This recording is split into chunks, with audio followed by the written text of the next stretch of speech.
1-800-9 resembles a burned-out war zone. All of a sudden, boom, and when you look up, it's a fireball and smoke, and yeah. But I mean, the heat was just intense. I couldn't believe how hot it was. The plant exploded just before noon yesterday.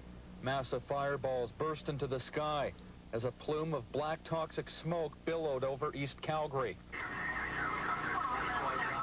Firefighters used the infrared technology from the Hawks helicopter to plot their strategy.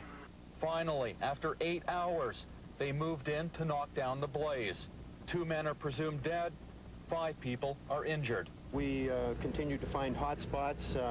There was a natural gas leak, which we've now controlled. We had a few minor explosions. We're able to begin preliminary search efforts towards the 2 missing individuals. Unfortunately, because of the dangerous situation, we had to call those off after a period of time, and as of this time frame, we've not located any missing persons. The cause of the blast has not been determined. Police and arson investigators will reconstruct the scene. That will include the recovery of debris that traveled hundreds of meters away from the blast. If they do happen to find any problems with the houses that would require any kind of police attention, we ask that they just phone the regular line and be patient, and we will have somebody attend and look after their problems in due course. Jeff Little joins us live from the scene of the fire. Jeff, now that the fire is out, fire crews still have a lot of work to do. How are they approaching this huge cleanup job? Well, Ian, they started really yesterday once they extinguished those flames that were so evident from miles away. As you can see behind me, firefighters are still here in full force, and people are actually coming back to this neighborhood just to see exactly what is happening. You can see the destruction here, and man, what a sight this is to see. It's almost like a bomb hit this location, and people have been making that comment. People coming from all over the city to get a closer look. Everyone very curious as to what transpired here yesterday.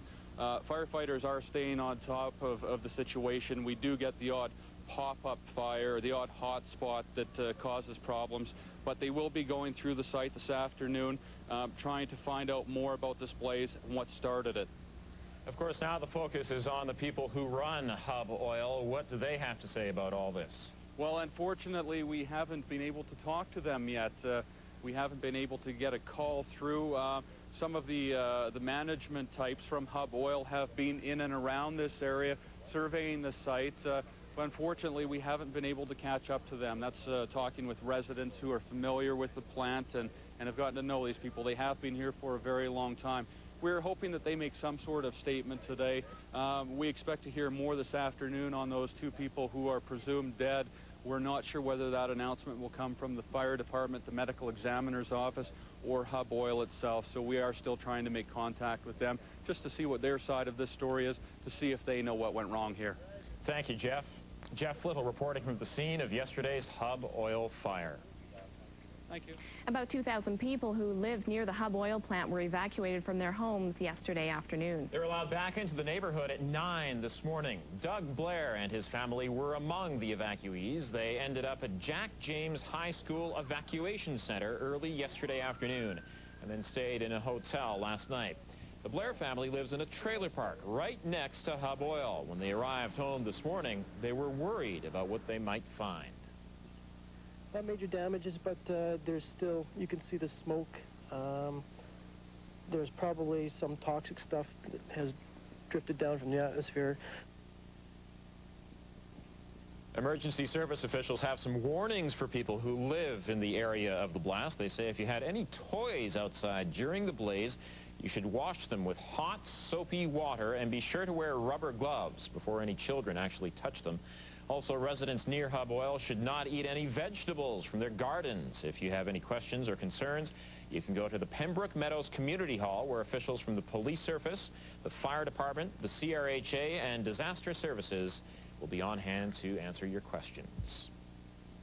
Some residents made some frustrating discoveries when they returned home this morning. There are reports some homes in the evacuation area were looted while the owners were away. We'll have more on that story tonight at 5 and 6. Insurance if your property was damaged by flying debris or oil residue, or even if you were evacuated, you could have an insurance claim. Our consumer specialist, Tony Tai, is working on this story. Tony, what is the first step? I think the first thing you should do is contact your insurance broker or your insurance agent. Now, whether or not you're covered will depend on the type of insurance policy you have and obviously the size of your insurance claim. For instance, if your house or car is covered with oil residue and you can't wash it off, you may have to hire a professional, and that could be covered depending on the type of policy you have. The same thing applies to the type of house insurance you have as well. Now, of course, how much you actually claim will depend on the size of your deductible. Okay, now it's still too early to talk about damages, but for those who were displaced, can they be compensated? Oh, absolutely. That's one of the things that most home insurance policies do have, and they usually have a clause that covers what they call additional living expenses. If you were evacuated and you had to pay anything out of your own pocket for meals, transportation, or accommodation, you should be able to get that money back. Your insurance policy will cover extra costs for living somewhere else on a temporary basis. So once again, contact your insurance broker or your insurance agent and find out exactly what kind of a claim you can make. Not everyone will have one, but it's best to check. Okay, thanks very much, Tony. That's good to know. Our consumer specialist, Tony Tai. The experts say it looked a lot worse than it actually was. The Calgary Regional Health Authority and Alberta Environment kept a close eye on the fire at Hub Oil yesterday. They monitored air quality levels and will continue to do so, but they say as of right now, there's nothing to be concerned about. Michelle Gaze has more on that story. Just don't know how I'm going to get it all off. It's been raining oil in Patricia Phelan's neighborhood. Drops falling all over her car, while kids are collecting debris that's also been falling from the sky. I feel sorry for the people that live over there. We're this far away and we're getting all this, so imagine what they're getting. Phelan's been watching all the black smoke billow over Marlborough Park, too. But it's what she can't see that's perhaps most concerning. The Calgary Regional Health Authority and Alberta Environment have been monitoring the air quality ever since the Hub Oil plant went up in flames. And according to them, we have nothing to worry about.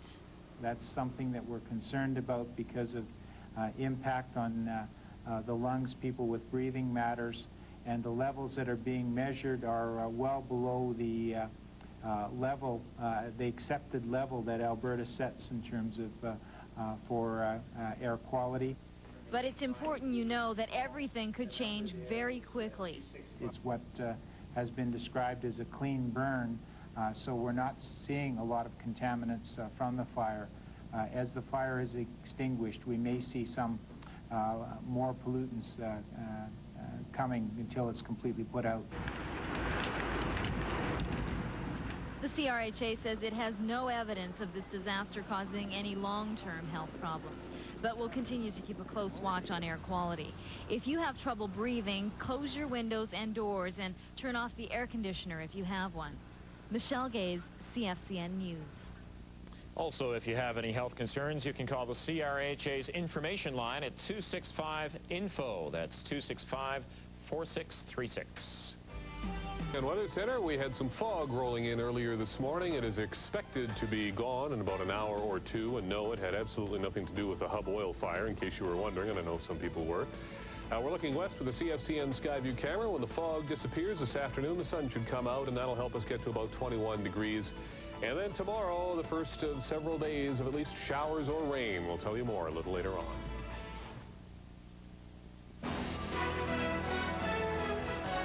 Agency, and the impression the premiers are trying to convey is one that they are united, even in a mood to joke a little. I think this is the conference where Lucien Bouchard saves Canada, right? All the squabbling premiers put in place by Captain Canada, Lucien Bouchard. But as they pose for this family photo, there are hints reaching an agreement is anything but a walk in the park.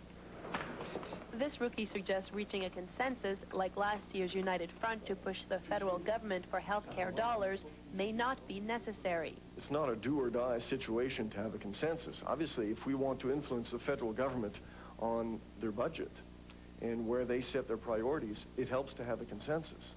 Tax cut talk divided the premiers well before they sat down to meet. All agree the federal government has to slash taxes. The issue is by how much. smaller premiers argue for a balance between lower taxes and an increased social spending. Ontario, Alberta, and...